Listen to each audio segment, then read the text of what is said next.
Hello, everyone, and welcome to our weekly chat. Thank you again for joining us. Today, we have an interesting topic, something that is connected to what we see in and around us every day today. We will be focused on medical equipment, warranty and quality impact on medical equipment. And we are joined today by two good friends. We have Eric Arnhem, who most of you know leads the Warranty Week, is responsible for that snippet of news that keeps us all connected in the world of warranty. We also have joining us today Prashant. Prashant is the CEO of ComplianceQuest. He is a serial entrepreneur, a degree in mechanical industrial engineering, on the board of a lot of companies, and is here to talk about compliance and the world of quality. Has very specifically to the medical equipment and bordering other industries. So with that, let's get started. Eric, over to you. Thank you, Roshan. Thank you very much, and thanks to all of you for attending this webinar. It's I'm losing track. Is it the 6th or 7th in a row? We've been doing this all through the pandemic, all through the lockdown that we're all suffering all around the world, trying to deliver some information when we can't meet in person. This is the week that we would have been going to the Warranty Chain Management Show, but of course that was canceled or postponed, hopefully postponed. So we're all at home working as best we can.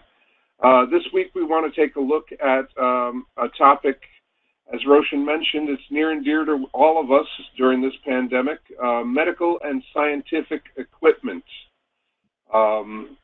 This includes everything from microscopes going into classrooms to X-ray machines to the ventilators and the test equipment, and of course the hospital furniture, everything that goes into hospitals, laboratories,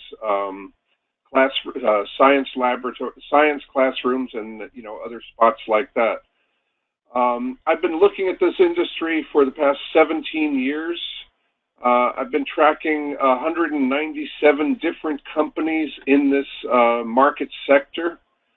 In 2019, these companies, in their annual reports, said that they had spent $651 million on warranty claims. That was down by about 33 million from 2018, or a decline of around 5%. But as you can see, when you look at this chart, the declines really stretch all the way back to 2008. There's a couple of bumps up and down along the way, but more or less, it's been declining since 2008. So that's more than a decade at this point. But here's what I noticed as I was tracking all these companies. As I mentioned, we're covering 197 companies, but when I looked at just 25 of them, and these are the companies that make equipment that uses lasers or X-rays, for everything from tattoo removal to detecting cavities in teeth, broken bones, what have you, the imaging equipment.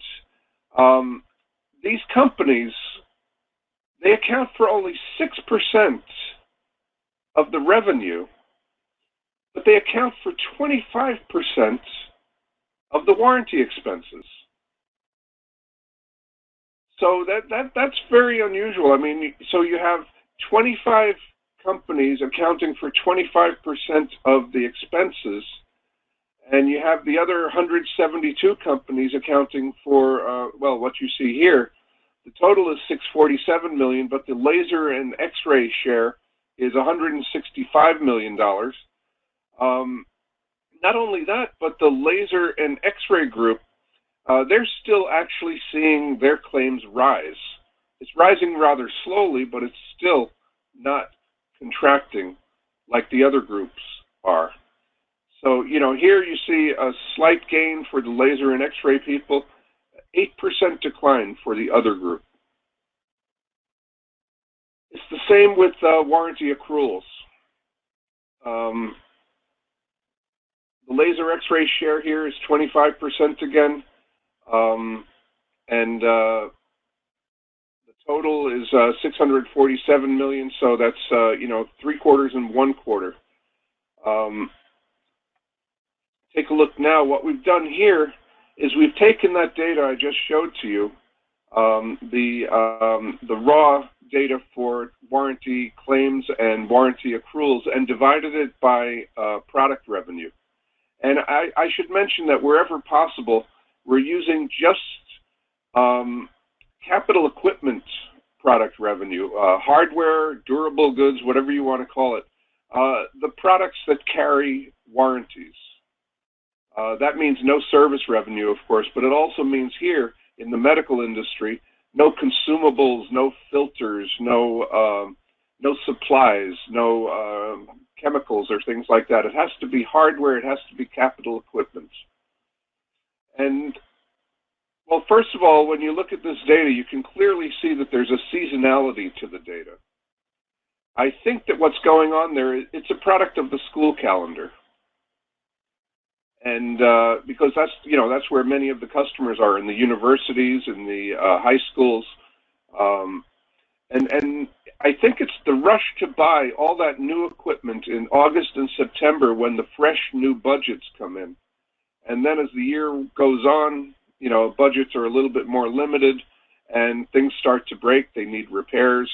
So you see the fluctuation between revenue and expenses. If you were to flatten this out, however, you would see a clear-cut decline going back all the way to 2003, except for the past couple of years. You see that we hit bottom and we're starting to go back up again.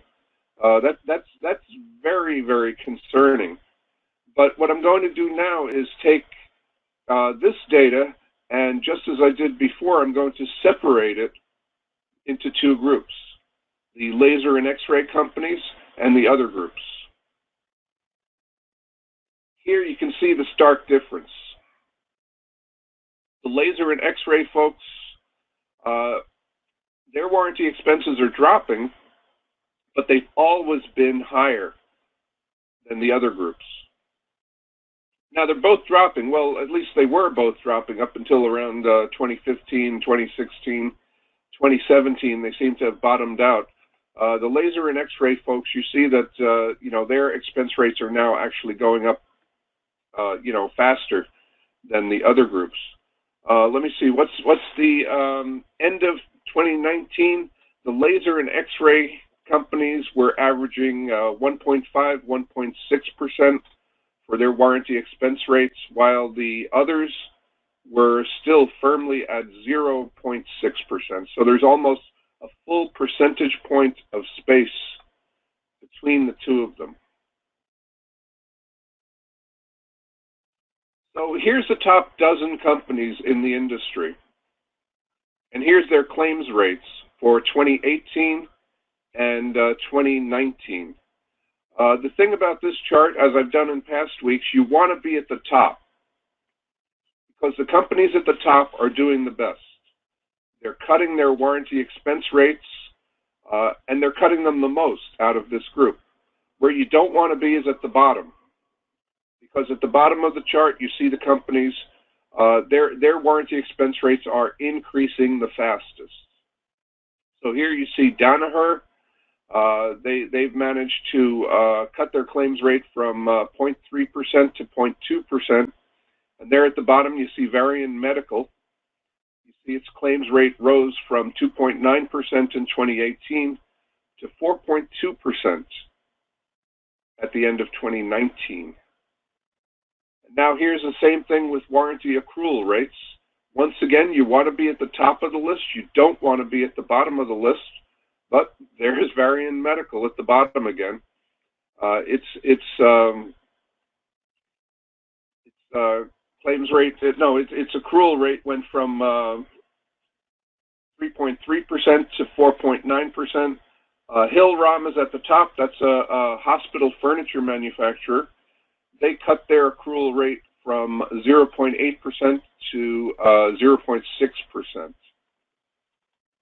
And then the last thing I wanted to show you, oh yeah, one more thing, if it's not already obvious.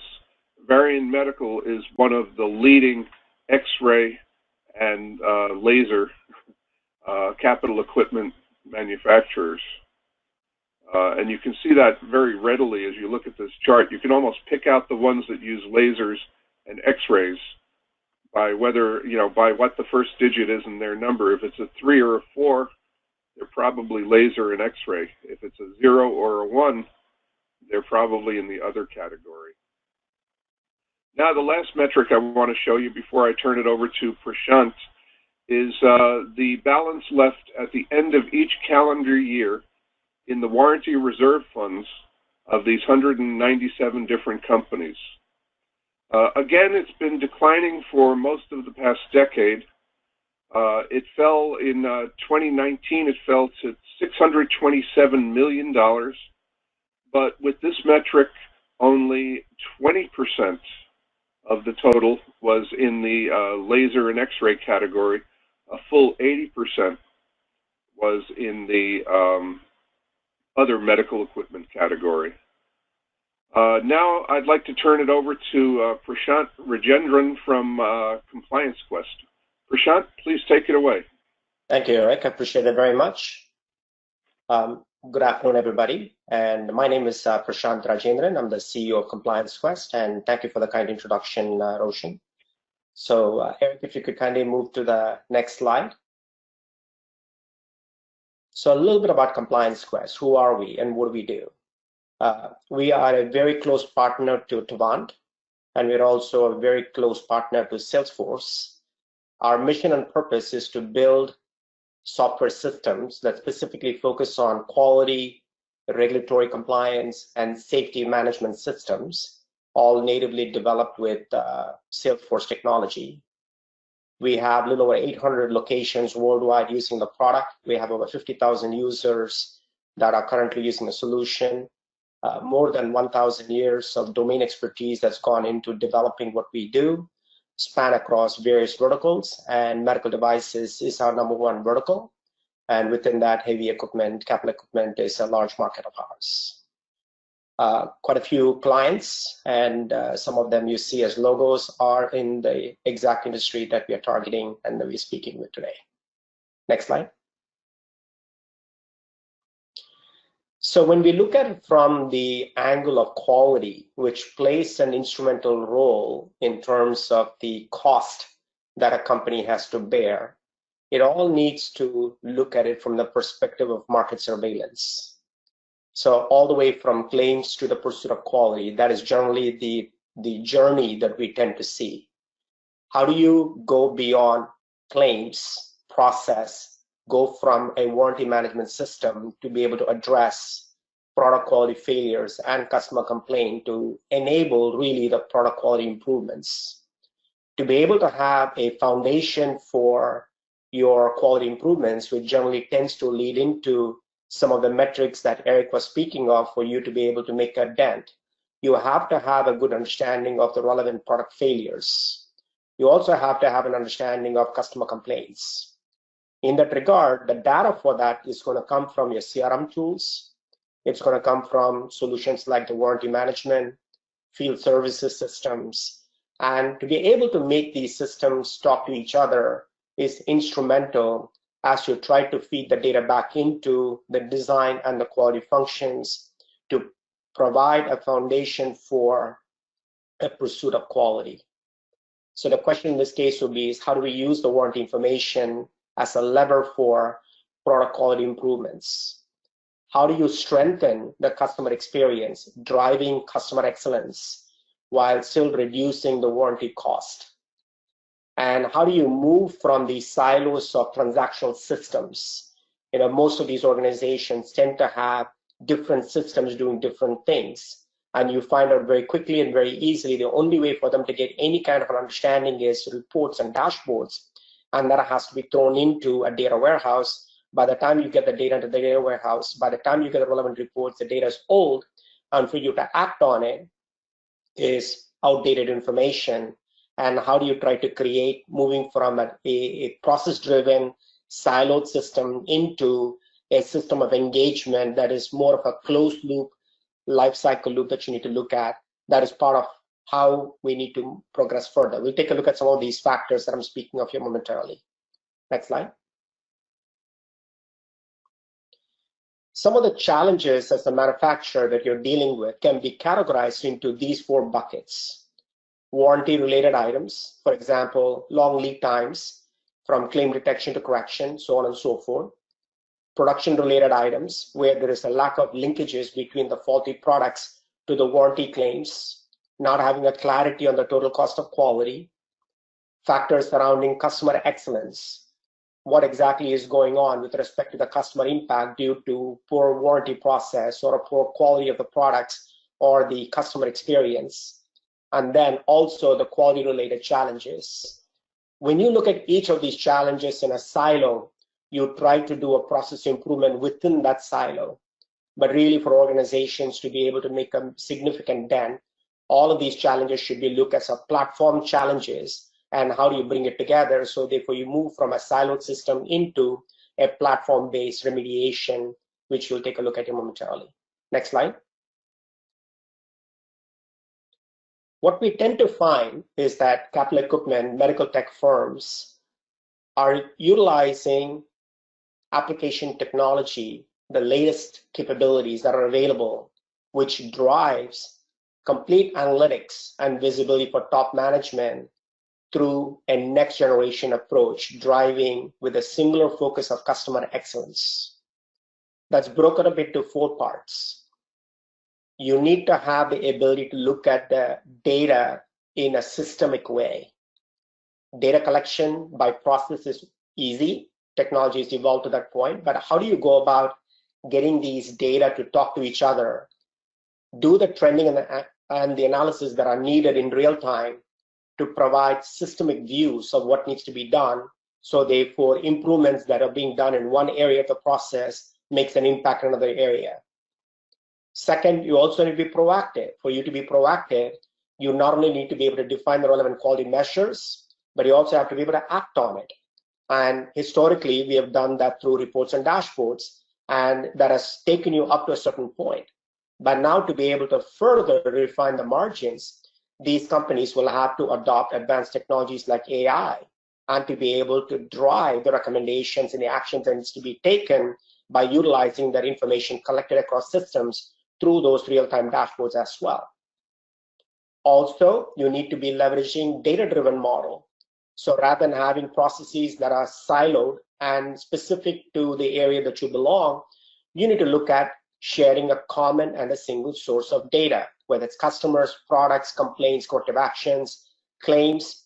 They should not be looked at as separate processes. They should be looked upon as an integrated set of closed loop nature of how customers, manufacturing, supply quality, warranty related processes all need to come together, driving towards customer excellence. So if you have capabilities to address systemic, proactive, data-driven, and an integrated model, you have figured out the formula for how to be able to maintain a sustained process improvement. Next slide. So we as Tavant and ComplianceQuest, we believe in the next generation approach to digital transformation. A legacy strategy would be an on-prem solution, or what we call a siloed cloud solution that's very much a process-driven. You are trying to make a specific process absolutely optimal. However, since it's siloed, they're not necessarily optimal by design because it's not really communicating well with other areas. Also, they tend to be waterfall. Waterfall means that you capture the requirements, somebody goes off and does what they need to do. They come back many, many months later and give you the improvements. By then, the improvements may not necessarily be exactly what you asked. So also, you need to move away from an ops-based into a continuous-driven model, which we'll talk about here momentarily. And also, when you are in the on-prem or in a private cloud, your technology change is not easy because capital investment has to be depreciated before you will be able to get more funding for further improvement. So how do you move from that legacy strategy into a next generation strategy, which is purely driven as cloud systems that should be data driven as opposed to process driven? It should be an ecosystem or platform based opposed to silos, agile approach where you get what you need relatively quickly, a platform that is driving continuous change, and most importantly, it's a proactive IT as opposed to a legacy or reactive IT. All of these things can be done through a harmonized and a platform-centric model where you move away from a system of record, system of a process, to a system of engagement that is going to be data-driven. Next slide.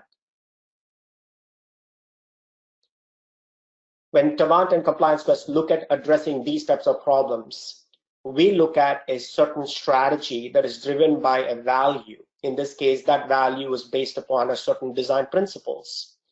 By following these design principles, we believe that we bring to our client base a significant competitive advantage who adopt this theory. And the theory is driven by these 5 elements. Element number 1, they should be based upon a core quality promise. Core quality promise in this case is, how do we enable you to make critical business decisions that are driven through the data that is being gathered and collected across systems. Second, you should also have the relevant user experience, where the user experience of what you do has to be simple, seamless, and consistent across the processes. Third, it should be data at the core.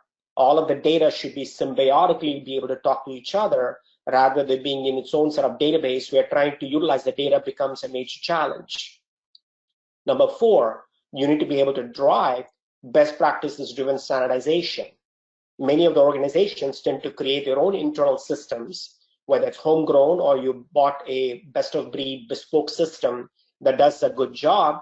The fact is you're stuck in time because it's not necessarily based upon best practices as of today. And how do you evolve with that? And that is precisely why a platform-based, a continuous improvement, agile-driven methodology will allow you to leverage the best practices where systems are evolving at a rapid pace with technology. So you need to have the flexibility to be able to innovate very, very quickly.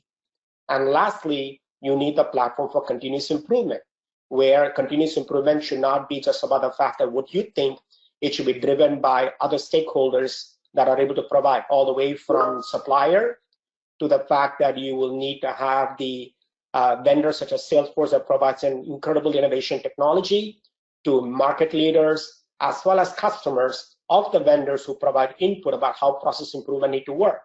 All of that need to be made available to you very quickly and rapidly. So when you put these 5 pillars together, we bring to you solutions that are continuously evolving, providing you a continuous value and a strategy that is driven by design. Next slide.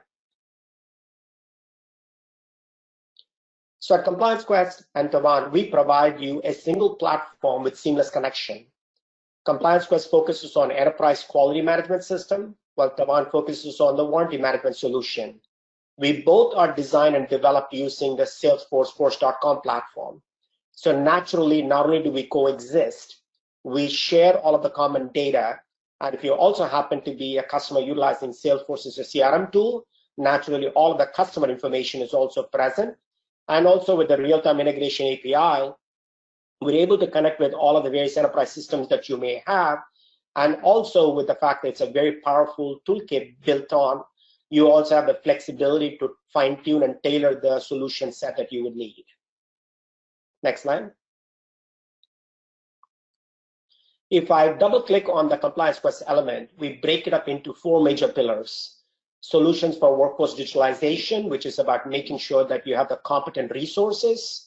Solution that focuses on quality and risk, assessing each of the issue and making sure that you understand the risk parameters and dealing with that issue on an appropriate basis, whether it's a product failure or a process failure.